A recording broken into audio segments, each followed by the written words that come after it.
Okay. Hello, everyone. It's an incredibly windy day. Hopefully, my voice gets to you properly. I've kind of slowed down on these talks intentionally, but I wanted to speak about a very interesting concept that it was kind of like poetry. You know, for me, sometimes a concept comes to me and it's too beautiful to let go. It's as if once in a lifetime. I want to speak about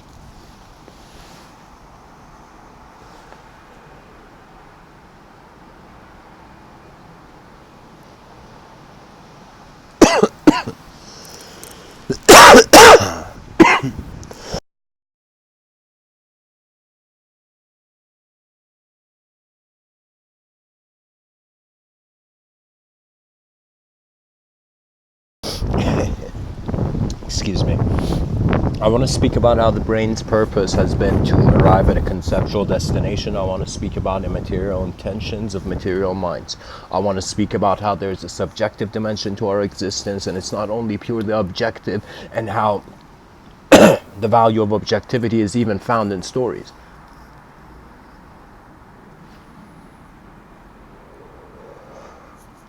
When the eyes of life have allowed light to enter, what has light entered? If the sun was an eye, what would it be seeing?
Excuse me.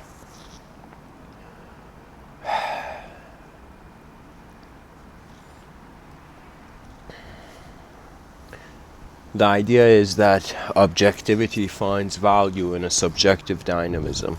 Pretty much, it's just like the scientist uses a telescope to see the stars far away. I kind of wondered about the subjective landscapes of the human existence. And what I found that I could use was dualities, wheels of dualities, certain geometrical values that can be imposed instantaneously in the subjective realm to, in some sense, bring forth meaning.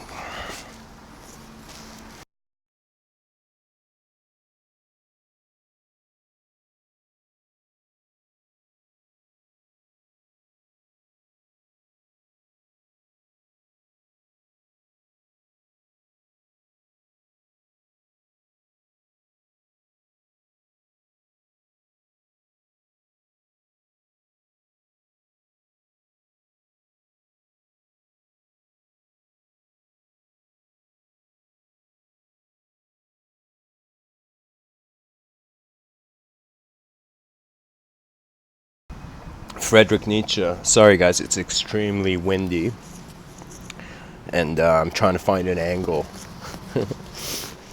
that I won't be taken away by the storm.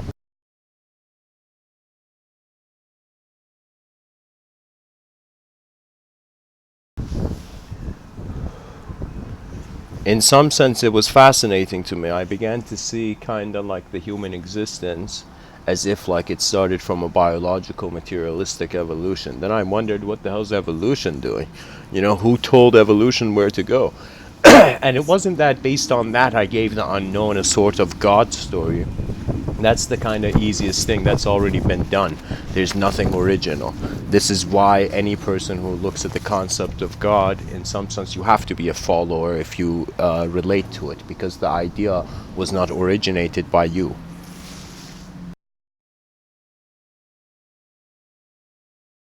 Any idea not originated out of your own experience will become a belief that you're trying to follow or replicate.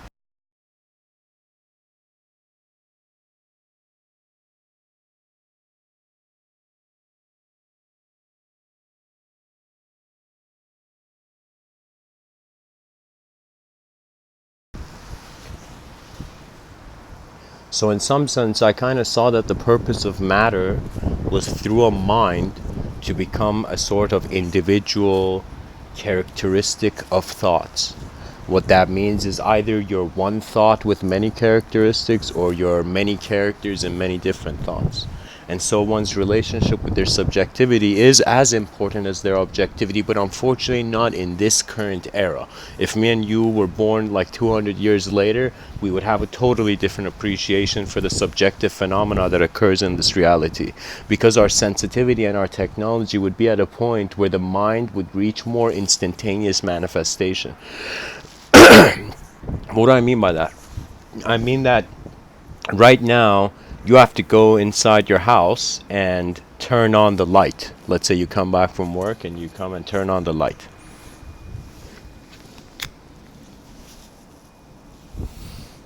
Now, in the future, imagine there's going to be technology in such a way where the moment you enter the house and the thought of light comes into your mind, there will be an instantaneous, suddenly the lights will turn on. And so what I'm saying is that right now our technology is trying to become more instantaneous. Our material existence is competing with our immaterial existence.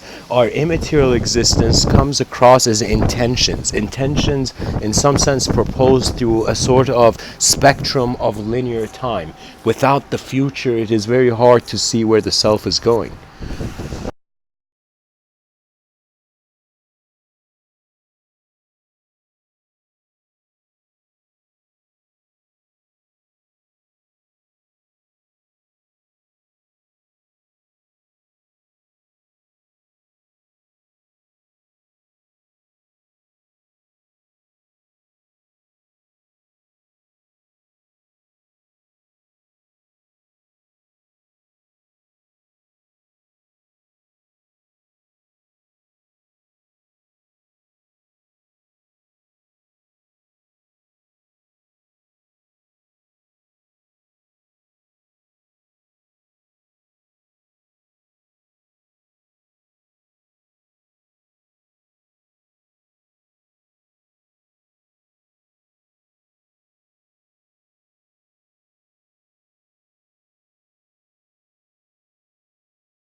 Sorry guys, this thing was on mute. I think I was just speaking to the air, speaking to the wind.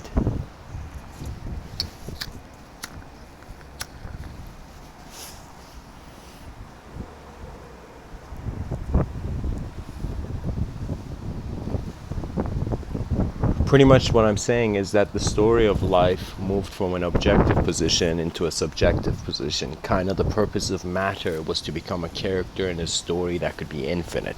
Our you can say our brains are nature's attempt to touch the infinite, and we can only touch it conceptually.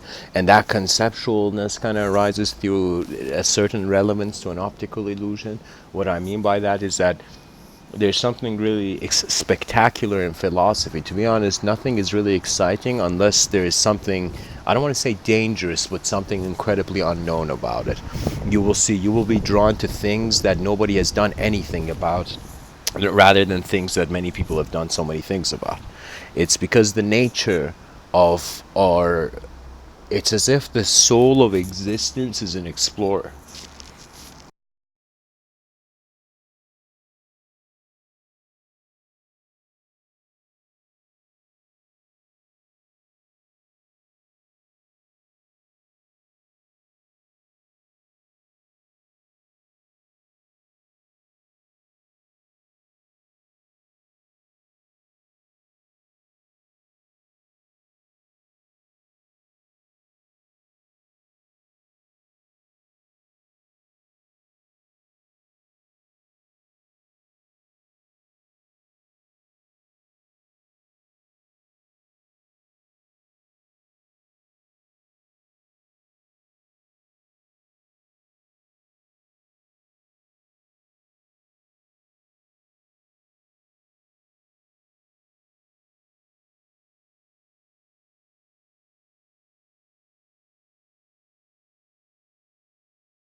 Recently I've been dabbling into Friedrich Nietzsche's work. I've been looking at it, and in some sense there was a quote that comes from him to me right now, from a work of his called Man Alone with Himself. And I find him strange. It's as if when you read Friedrich Nietzsche, you're not reading Friedrich Nietzsche. You're in some sense reading an observer who observed something so clearly about human nature that it's as if no longer the realm could be limited to a human framework. Friedrich Nietzsche said it's kind of like there are some certain men of a sort of superior intention where, just like, imagine what you know right now to be a certain shore, and you are going back into the oceans that were here before you, the oceans of knowledge, the various archetypes that dwelled in the eyes and in some sense ears of our ancestors. There were many ways that human beings saw the world turn. Fundamentally, objectively, we say it turned in one way. But what is turning? In a changing universal sector, who can own phenomena based on a fixed point? And sometimes I wonder if science can be accurate. if science's libraries will be sheltered from the from the storms of time and space.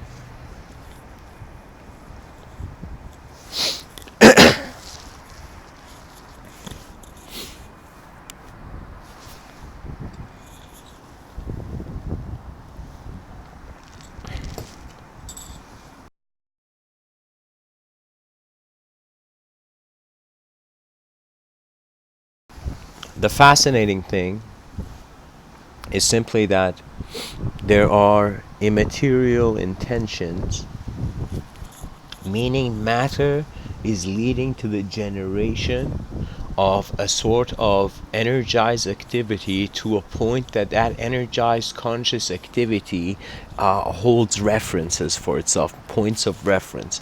As it moves in relation to the points of reference it is conscious of, it in some sense animates a story of itself, because even the character, it's as if not only your physical body, the cells change every, what is it, like every 2 weeks? Not only the cells, the biological cells change, but in some sense the thought of self changes. The only thing in this cosmos that was in some sense changeless, or another way of saying is eternal, something that people kind of considered, it's as if it's immeasurable and it's present. That's the riddle. That's the cosmic riddle. The immeasurable present is the eternal. It's as if it's a sort of quantity of being and phenomena, but it doesn't have a container. It's pure existential presence, regardless of how the experience appears. It is the awareness to existence. And really, you can't do anything about this awareness. You can't. It's like, trust me, I don't know what these enlightened yogis, too much of them, are like, some of them nowadays, like, I don't know what they're teaching. Because you can't teach anyone how to look in the mirror. That is enlightenment. You have to find a moment in this life where you wonder about how the light is being life. How the light in your eyes is having a value, how 4 billion years of evolution occurred in order for us to be here to ask these questions, and even now the mainstream thinks it's not cool to ask. When was it not cool to explore existence? You know? And to be honest, it's as if Terence McKenna, this incredible scholar, he said something very kind of broke my heart, but it was an incredible sentence. He said, the poets have failed us. And what he meant was that the artistic vision had not been given enough freedom, either from internal realms or external realms, to allow a collective narrative and ethos in some sense to arise. Ethos. What I mean by that is that it's like when you wonder about the inspiration of one person, you're like, okay, that's that dude's life, you know? When you wonder about the inspiration of 8 billion beings on a rock in the middle of nowhere, that is the ethos I'm talking about. That is the kind of community I'm wondering, when will we awaken to the true face of humanity? And here's the hilarious thing. There's this story of the Lion King and the Lion of the Sheep. And so the story begins is somehow, due to certain strange circumstances, this baby lion cub finds itself to be raised among sheep. And among the sheep, it is the misfit. It is the misfit in a society of sheep, this lion. And it's being grown in this lion. Of course, it has pride. It doesn't know where it is, but by design, it has pride. And so it looks at its sheep parents, and he's like, my parents, I will listen to you in this sheep society, and I will honor you, you know, and I will be a sheep. I will be the best sheep you have ever seen. And the parents of this lion that thinks it's a sheep are like, good son. They're like, that's exactly what we want, you know, fit into the gears of a broken machine. You know, and you know, there's many stories of Titanic. You just have to read history. Many stories like the Titanic. So what happened is that this lion has no choice. Nature has brought it, even if it believes in God. God has brought it into among the sheep. What can it do? And so this lion starts eating grass, and it sees it cannot, and it starts fasting, and people are like, hey man, eat the grass. The lion's like, no thanks, bro, it's not my taste. And what happens? This lion that is trying to be the best sheep it can in a society of sheep, it by design fails. It fails. It is the outcast. But as the outcast, it is still there. It's as if, imagine like in an army of new scout soldiers, let's say new soldiers, right? Imagine there's an ancient soldier, but it's in the new training of the new. And some people are like, you're a warrior who's been in thousands of battles. Why are you here training with the new? And he's like, and it's it's as if the lion is among the sheep. But who the lion is really important.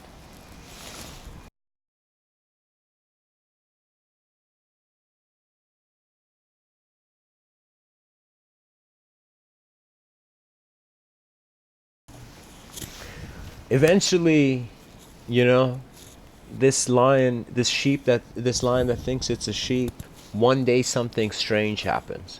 He feels this fear, that he feels this anxiousness kind of approaching him, and he looks around, and he's kind of like he's told to look at the grass, but suddenly he lifts his head up, and he sees there's a creature like a lion on the other side of the fence.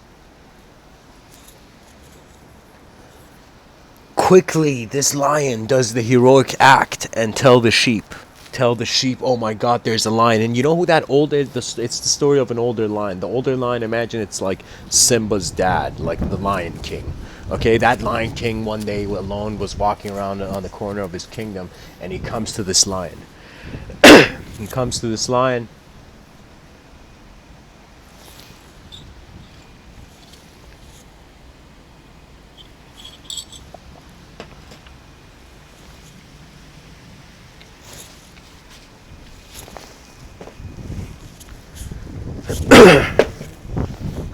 Comes to this the Lion King comes to the fence and looks at all the sheep and sees how weird it is. This lion's in the middle of the sheep, and the lion says the Lion King looks at this like lion that thinks it's a sheep and says, lion, and the lion doesn't respond.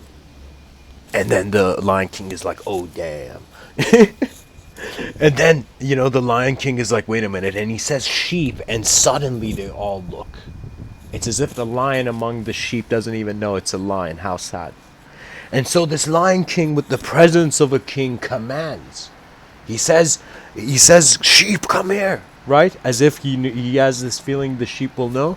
And so all the other sheep run away. But this lion who thinks is a sheep, he has stood there. He doesn't understand why. There's like the fear has not hit him as hard as the other sheep.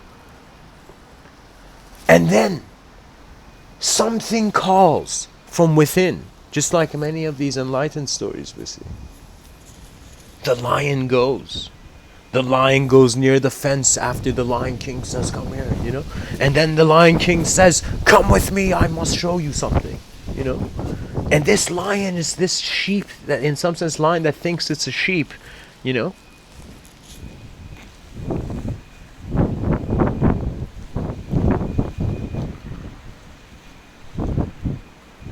What happens is he finds himself by a pond, with the Lion King. And the Lion King says, look at your reflection, tell me what you see. And he looks at it and he says, I see a sheep. And then he says, look at my reflection, what do you see? And then he suddenly notices and he's like, I see a lion. I have the same reflection as the lion, as the cosmic lion, the cosmic presence. And so that's when a lifetime of meaningless activity finds meaning in the self-acknowledgement of the being, in the immaterial intention of the materialistically oriented mind.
Sometimes you change before the world changes. Sometimes the world changes before you get a chance to change.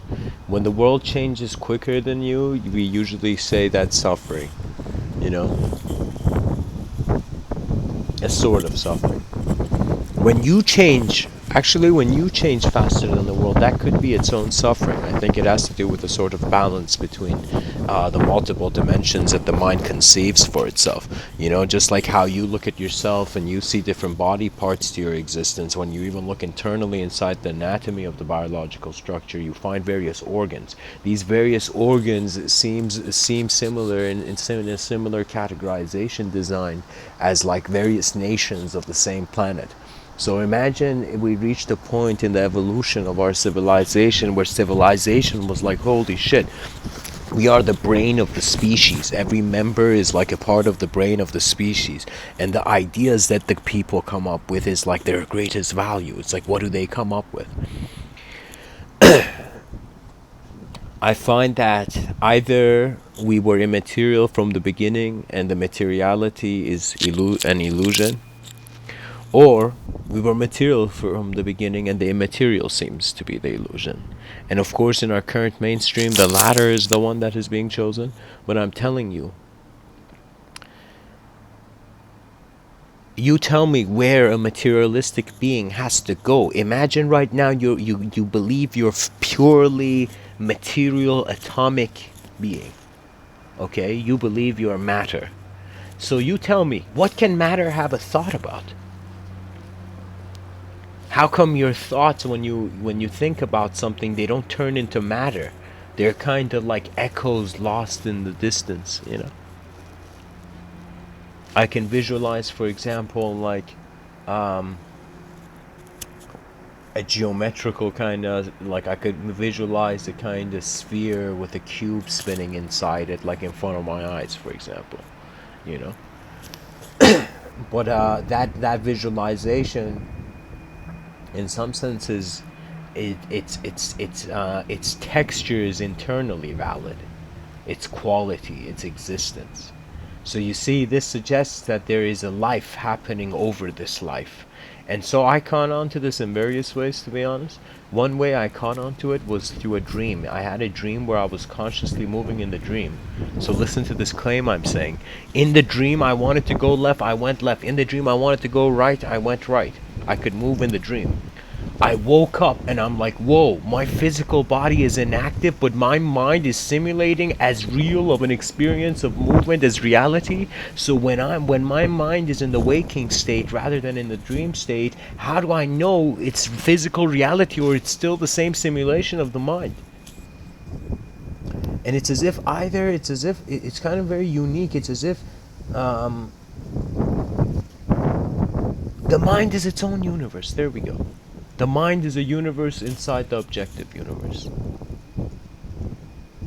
And I don't want to say that the objective universe purely led to the subjective universe, even though evolution makes it appear that way.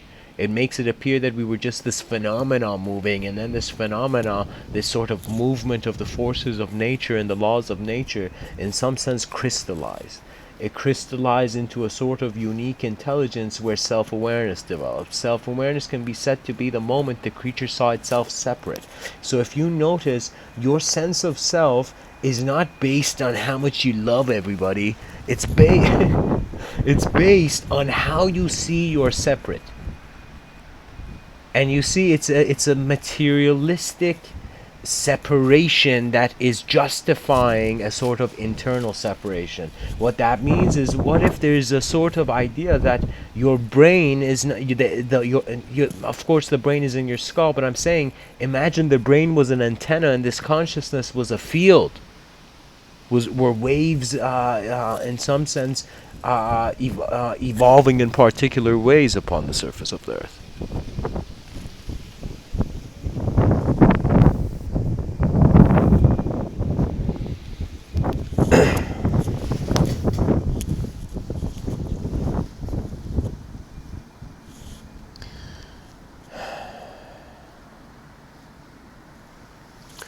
So guys, I'm gonna make this part one because I gotta go for an intermission.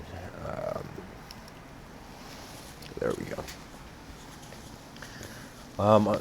When I come back, I want to speak more about, in some sense, how a sort of immaterial activity is simultaneously present in the same space as material activity.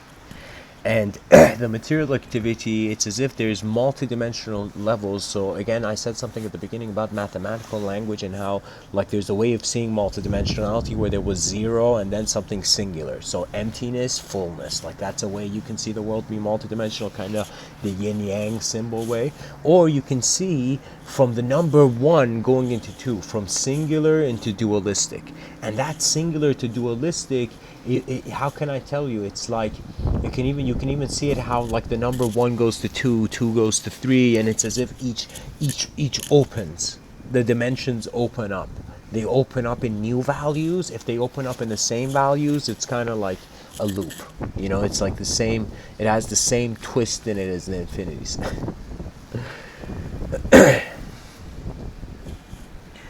So what I'm saying is that energetically, the closest thing that's a good metaphor for what I think our minds is like a energy field that's shaped like a donut. It's shaped like a donut when we think dualistically. When we speak, literally our energy is like, imagine it's a donut.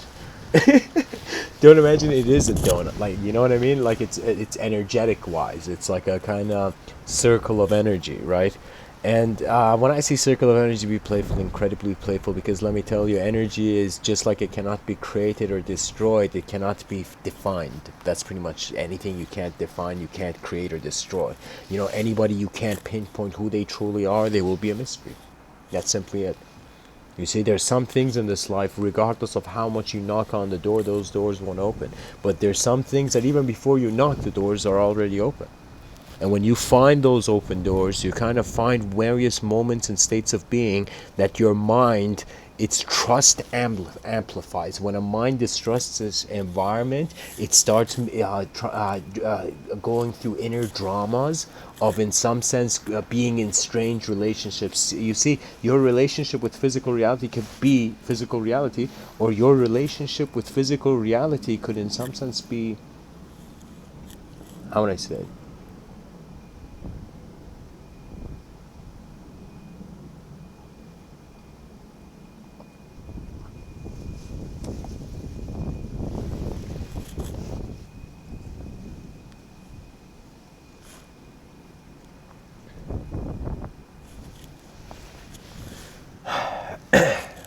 It's kind of like where your attention goes, that's where truth is. But truth doesn't end. Because if you found truth, what would be the point of the individual existence? It vanishes. This is why I say enlightenment is, no person has ever been enlightened. It's not for a personality. It's a remembrance. Seldom this is said. But behind your eyes, the world is not a story, even though most people think it is. Anyways, guys, I'll catch you in part 2. Thanks for tuning in.